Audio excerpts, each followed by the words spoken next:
আসসালামু আলাইকুম দাদারা, কি খবর? কেমন আছেন? নিশ্চয়ই ভালো আছেন। আমিও আছি, আলহামদুলিল্লাহ ভালো আছি।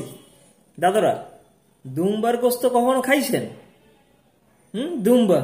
সৌদি আরবে কুরবানির সময় কিন্তু অনেক দুম্বা জবাই হয়।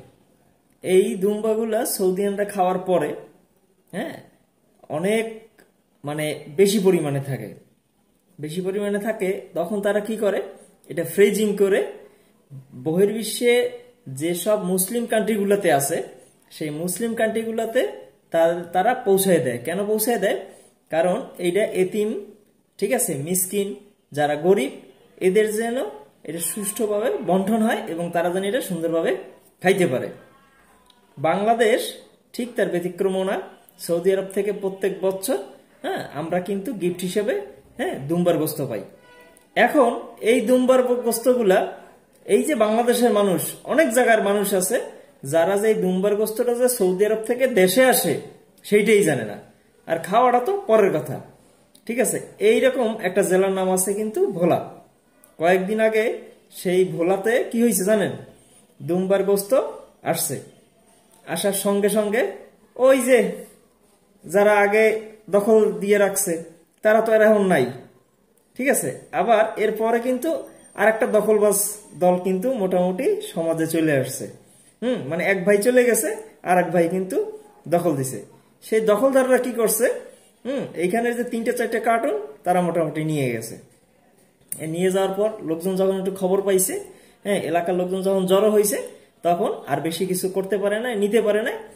এরপর ওইখানের যে স্থানীয় প্রশাসন ছিল তাদের মাধ্যমে আর যে বাকি যে কার্টুনগুলো ছিল সেই কার্টুনগুলা, হ্যাঁ, গরিবদের, এতিমদের, হ্যাঁ, ভাগ করে দেওয়া হয়েছে। কিন্তু এই যে 4-5টা বক্স তারা যে নিজের মনে করে নিয়ে গেছে, ঠিক আছে, এটা আসলেই একটা অন্যায় করছে। ঠিক আছে, কারণ এই যে দেশটা, এই দেশটা কিন্তু সবাই। আর এই দেশটাতে এক শ্রেণীর লোক আছে, মানে এরা চলে গেছে কিন্তু তাদের উত্তরসূরি থুয়ে গেছে। তারা চেষ্টা করতেছে যে খালি কড়াই আছে তো, ওই কড়াইয়ের লাস্টের দিকে, শেষের দিকে আসলে দেখবেন কিছু ঝোল পড়ে থাকে, ঠিক আছে, কিছু খাবার পড়ে থাকে। মোটামুটি তারা কারাইয়া কাসাইয়া, ঠিক আছে, কিভাবে খাওয়া যায় 4টে হাতে, ঠিক আছে। এখন ওইলো এই ধরনের লোকগুলো আছে। তা না থাকলে সৌদি সরকার বাংলাদেশের মানুষদের জন্য, এতিমদের জন্য দুম্বার গোস্ত উপহার দেয়, আর তারা এটা নিজেরা মনে করে নিজের বাসা বাড়িতে নিয়ে যেয়ে নিজের আত্মীয় স্বজন নিয়ে টেবিলে বসে রান্না করে এটা খাইবে। এটা তো একটা মানুষের হক নষ্ট করা। ঠিক আছে, আগে এই বিগত 16-17 বছর একদল হক নষ্ট করছে জনগণে, এখন মোটামুটি আর এক দল রেডি হইতে আছে, হ্যাঁ, ওই হকগুলা তারা খাওয়ার জন্য আর কি। ভাইরা, দাদরা, এইগুলা বাদ দেন। দেশের জনগণের জন্য কাজ করেন, মন পাইবেন। কারণ সামনে আপনাদের জন্য একটা কঠিন চ্যালেঞ্জ আছে।